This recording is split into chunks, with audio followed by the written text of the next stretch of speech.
इस्लाम की 8.5 लाख करोड़ रुपए की हलाल इकोनॉमी इस देश में चलती है, इसके बारे में हमको पता ही नहीं। माने हमने मुसलमान से कहा कि अपनी दुकान पर अपनी पहचान लिखो और कुछ नहीं।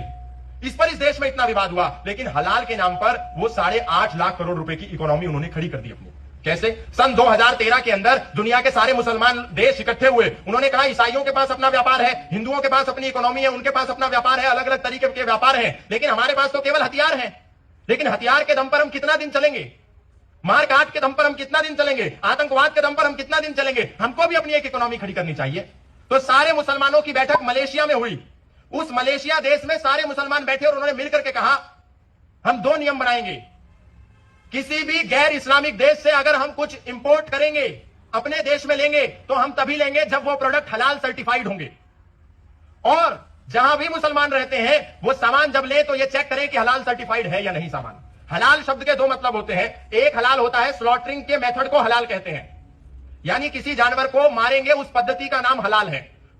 वो हलाल तब कहलाया जाएगा जब उसको मारने वाला मुसलमान हो, उस जानवर का मुंह मक्का की तरफ हो, और मारने से पहले वो मुसलमान कलमा पढ़े, और तीसरा उसको पूरा नहीं मारना है, उसका विंड पाइप काटना है, उसका फुड पाइप काटना है, उसको आधा मारना है, और जब पूरा खून निकल जाए और शेष वो बॉडी बच जाए तब उसके मांस का प्रयोग करना है। ये 4 पैरामीटर सेट है किसी भी मांस को हलाल होने के लिए। तो एक हलाल का मतलब होता है स्लॉटरिंग का मेथड, किसी भी जानवर का, व्यक्ति का कत्ल करने के तरीके को हलाल कहते हैं। और दूसरा हलाल होता है वैलिड को हलाल कहते हैं, इनवैलिड को हराम कहते हैं। तो हलाल जो है वो इस्लाम में केवल मांस के लिए प्रयोग किया था, लेकिन इस्लामिक देशों ने मलेशिया में सितंबर 2013 में मिलकर के यह बैठक करी कि हमको हलाल इकोनॉमी खड़ी करनी है। तो क्या करें? तो उन्होंने कहा आप इस्लामिक लोग किसी भी नॉन इस्लामिक कंट्री से जब कुछ सामान इंपोर्ट करेंगे तो वो हलाल सर्टिफाइड होना चाहिए, नंबर 1।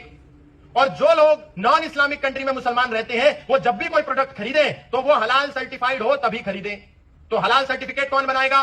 तो बोले हलाल सर्टिफिकेट उस देश की मस्जिदें बनाएंगी, मदरसे बनाएंगे, इस्लामिक इंस्टीट्यूट बनाएंगे, इस्लामिक संस्थाएं बनाएंगी, इस्लामिक एनजीओ बनाएंगे। ऐसा निर्णय हुआ, और निर्णय होने के बाद उन्होंने कहा इसको लागू करो। अब मुसलमान गया बाजार में, उसने कहा कि हम ये सामान नहीं खरीदेंगे। क्यों नहीं खरीदेंगे? क्योंकि हलाल सर्टिफाइड नहीं है। तो हलाल सर्टिफिकेट कहां से मिलेगा? तो जमीयत उलेमाए हिंद से मिलेगा, हलाल काउंसिल ऑफ इंडिया से मिलेगा, हलाल सर्टिफिकेट एंड सर्विसेज से मिलेगा, जमीयत उलेमा महाराष्ट्र से मिलेगा। ऐसी उन्होंने संस्थाएं खड़ी कर दी। अब आश्चर्य की बात यह है कि किसी ब्रांड ने अपना प्रोडक्ट बनाया तो उस प्रोडक्ट के लिए उसने खाने का प्रोडक्ट है तो FSSAI से सर्टिफिकेट लिया। लेकिन मुसलमान जब वो प्रोडक्ट खरीदेगा तो वो पहले देखेगा कि हलाल सर्टिफिकेट है या नहीं। तो उस प्रोडक्ट ने क्या किया? हलाल सर्टिफिकेट लेने के लिए जमीयत उलेमाए हिंद में आवेदन किया। आपको जानकर के आश्चर्य होगा, अगर किसी को अपने प्रोडक्ट के लिए हलाल सर्टिफिकेट लेना हो तो पूरे ब्रांड को हलाल सर्टिफिकेट नहीं मिलता। एक ही प्रोडक्ट को एक हलाल सर्टिफिकेट मान्य होता है। दूसरे प्रोडक्ट के लिए अलग से सर्टिफिकेट लेना पड़ेगा, तीसरे प्रोडक्ट के लिए अलग से सर्टिफिकेट लेना पड़ेगा, चौथे प्रोडक्ट के लिए अलग से सर्टिफिकेट लेना पड़ेगा। यानी अगर हल्दीराम के 500 प्रोडक्ट हैं तो उनको 500 सर्टिफिकेट हलाल के लेने पड़ेंगे। एक सर्टिफिकेट लेने का कॉस्ट 60,000 रुपए है। 500 सर्टिफिकेट लेंगे तो 3 करोड़ रुपया हल्दीराम को जमा करना पड़ेगा, और वो सर्टिफिकेट केवल 1 साल के लिए वैलिड है। 1 साल के बाद रिन्यू करने के लिए अलग से दोबारा से 60,000 रुपए प्रति प्रोडक्ट फिर से देना पड़ेगा। हर साल जिसके पास 500 प्रोडक्ट है उसको हलाल सर्टिफिकेट लेने के लिए जमीयत उलेमाए हिंद को 60,000 रुपए प्रति प्रोडक्ट के हिसाब से करोड़ों रुपया देना पड़ता है, तब जाकर के सर्टिफिकेट मिलता है। 1 साल के बाद दोबारा रिन्यू करना पड़ता है, लेकिन हमको ये पता ही नहीं। और इस देश के अंदर नेस्ले जो कंपनी है उसके पास भी हलाल सर्टिफिकेट है, हल्दीराम के पास भी हलाल सर्टिफिकेट है, आशीर्वाद आटा हलाल सर्टिफाइड है, फॉर्चून का तेल हलाल सर्टिफाइड है, ब्रिटानिया के प्रोडक्ट हलाल सर्टिफाइड है, ITC के प्रोडक्ट हलाल सर्टिफाइड है, अमूल के प्रोडक्ट हलाल सर्टिफाइड है, मदर डेयरी के प्रोडक्ट हलाल सर्टिफाइड है, हिमालय के प्रोडक्ट हलाल सर्टिफाइड है, मैकडॉनल्ड जो चलता है यहां पर, मैकडी जिसको कहते हैं, वो हलाल सर्टिफाइड है, KFC हलाल सर्टिफाइड है, बर्गर किंग हलाल सर्टिफाइड है, पिज्जा हट हलाल सर्टिफाइड है।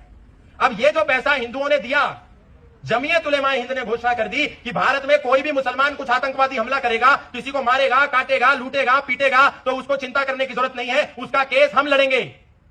उनके पास पैसा कहां से आ रहा है? जो पैसा हल्दीराम उसको दे रहा है, नेस्ले उसको दे रहा है, जितनी कंपनियां उसको दे रही हैं, उनके पास मुसलमानों की ये जो संस्थाएं हैं वो पैसा इकट्ठा होता है, उस पैसे से आतंकवाद को बढ़ावा दिया जाता है। और यहां तक कि आश्चर्य की बात देखिए, बाबा रामदेव के पास भी हलाल सर्टिफिकेट है 150 प्रोडक्ट के ऊपर। इससे बड़ी दुख की हमारे लिए कोई बात नहीं हो सकती। इसलिए जब भी प्रोडक्ट लें तो वो देख करके लें। और यही नहीं, अगर किसी को हलाल सर्टिफिकेट लेना है तो इन संस्थाओं ने, जमीयत उलेमाए हिंद आदि जितनी भी संस्थाएं हैं, उन्होंने कहा है कि हम आपको हलाल सर्टिफिकेट तभी देंगे जब आप अपनी फैक्ट्री के अंदर हमारे 2 ट्रेंड मौलानाओं को एज ए इंस्पेक्टर, हलाल इंस्पेक्टर नौकरी देंगे, तब हम आपको सर्टिफिकेट देंगे। यानी 2 हलाल इंस्पेक्टर मौलाना 30,000, 35,000, 40,000, 50,000 रुपए तक तनख्वाह दो हर महीने की। अब आप हिसाब लगा लीजिए इस देश के अंदर क्या जिहाद चल रहा है। भारत इस पर रोक नहीं लगा रहा है।